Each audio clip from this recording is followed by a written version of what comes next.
All right, strap in, everybody, because today we are going deep, deep down the rabbit Oh, hole. yeah, we're talking consciousness, reality, maybe even a little bit of the paranormal. Should be fun. You know it. And luckily, we've got some incredible guides for this trip. We're diving into the work of Thomas Campbell. Of course, the physicist with that, shall we say, unique perspective on reality. Definitely unique. We've got his My Big Toey trilogy right here, all three books. Plus, we're going to be pulling from his interview on the Joe Rogan A Experience. great interview, by the way. Lots of mind-blowing stuff in there for sure.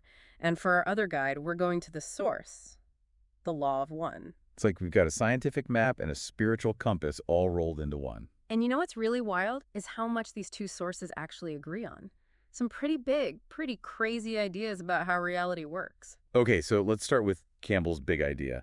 This reality, right Hmm. here, right now, it's a virtual reality.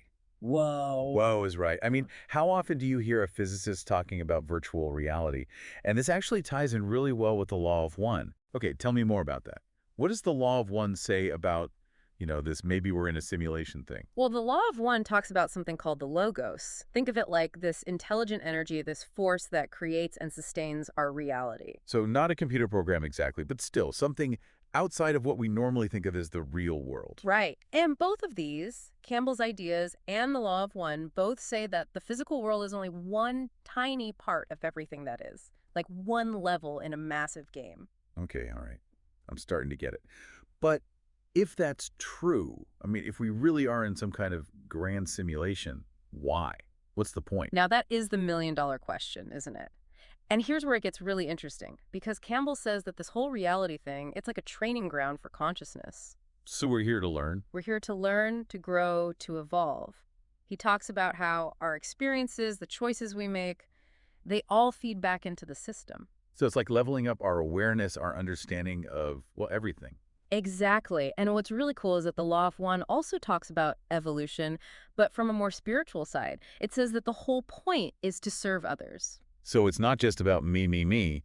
It's about becoming, I don't know, less selfish. Less selfish, more compassionate, more connected to the whole, to everyone and everything. Okay, I think I'm starting to see how these ideas fit together. Campbell's science and the law of one spirituality, they're both pointing in the same direction.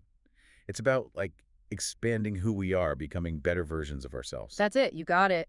Campbell actually uses this term, entropy reduction, basically becoming less focused on our own ego and more on love, on compassion. Entropy reduction. Okay, I'll have to remember that one. But how do we actually do it? Does that mean, like, giving up everything I own and becoming a monk? Haha.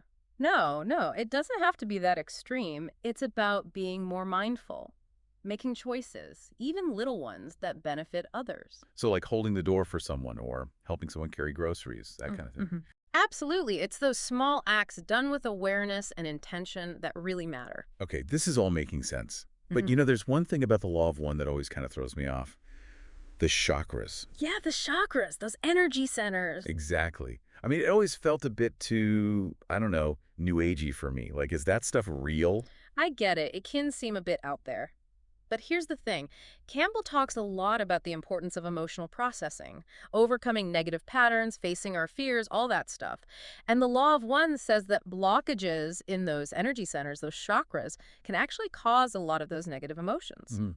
Interesting. So maybe there's a connection there. Like, the chakras are more than just some spiritual idea. Yeah. They might actually affect how we think and feel. Right. And the Law of One says that as we clear those blockages, we become better at processing energy. Yeah. Like, we can handle a higher voltage of love and light. Okay, upgrading my inner wiring. I like that. But hold on, if we're all about love and light, what about the not so nice stuff in the law of one? You mean the Orion group? Yeah, those guys. Yeah, them. Yeah. Like, if we're all trying to evolve and be better, what's with the whole, beings trying to control us and all that? It seems kind of scary. It can definitely seem that way.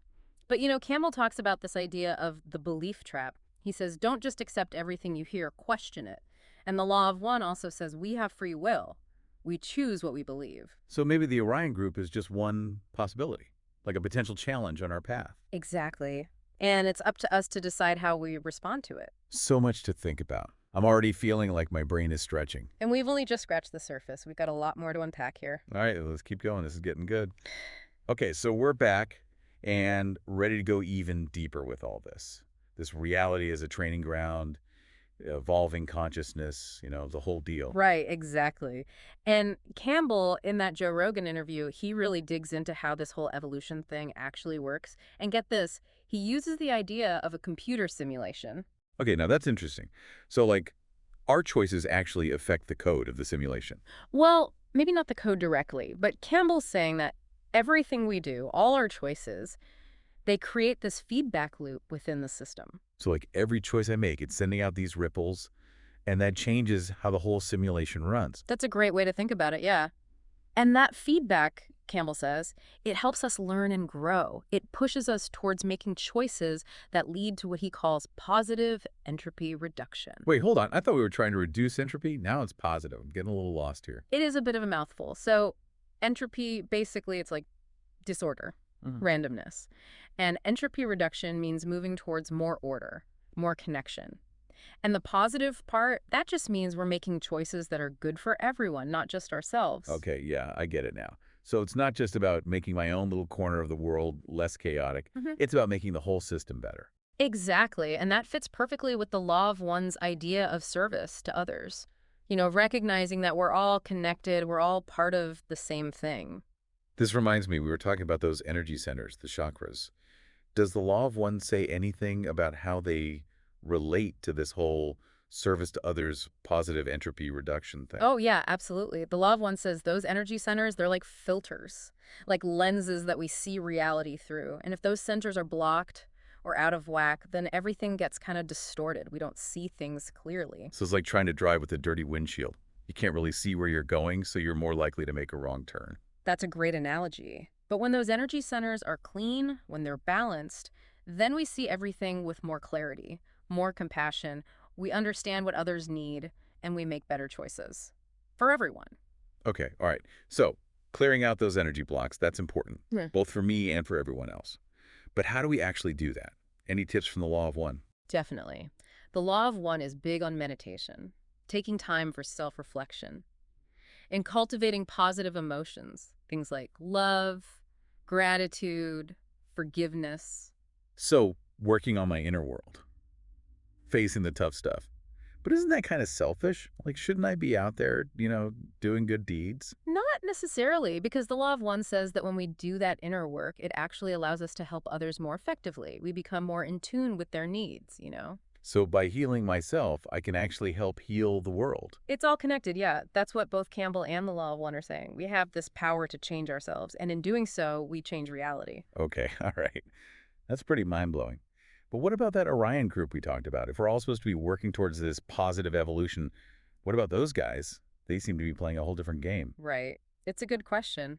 But remember, the law of one says they're not evil. Not exactly. They're just experiencing a different side of things, a different polarity. So they're not like the villains in a movie trying to destroy everything. Not really. More like they're playing a different role in this grand cosmic drama. Okay, but if they're all about power and control, doesn't that clash with, everyone else trying to be all lovey-dovey and evolve? It definitely can create conflict, yeah. And the law of one doesn't shy away from that. It acknowledges that there are real challenges out there. This is where that whole discernment thing comes in, right? The belief trap that Well, Campbell talks about. Exactly. We can't just blindly accept everything we hear, even from sources we like. We got to use our intuition, our own judgment to figure out what's true. So it's not about following anyone blindly. It's about finding my own path. That's it. And that's what the law of one says too. We have free will. We choose what we believe, how we act, and those choices, they shape who we become. Man, this is a lot to take in. It's like empowering and overwhelming all at the same time. Yeah, it's a lot. It's like we're peeling back the layers of reality and seeing how much more there is than we ever realized. So much more. And I feel like we're just getting started. Okay, so we've covered a lot of ground here. Virtual reality, consciousness, chakras, the Orion group, so much. But there's one thing I keep coming back to. What's that? If we really are living in this like simulated reality that Campbell talks about, and all our choices have these big consequences, then what about free will? Do we actually have any? Ah, the big question. And both Campbell and the law of one have some really interesting things to say about it. Campbell, with his science background, he says that even if this is a simulation, there are still rules. Like the system has to operate within certain parameters. So it's like a video game. We can't just do anything we want. There are boundaries. Right. But within those boundaries, Campbell says there's actually a lot of freedom. Like, we get to choose how we play the game. Okay, that makes sense. But what about the law of one? What does it say about free will in, maybe a simulated world? Well, the law of one takes it a step further. It says that the whole point of this game, this reality, is for us to exercise our free will. So we're here to make choices. But why? Because every choice we make, it shapes us. It helps us figure out who we really are, what we stand for. The law of one says it's about choosing between service to others or service to self. It's about figuring out, like, what side we're on. Exactly. And it's not about being good or bad. It's about becoming more aware of our choices and their consequences.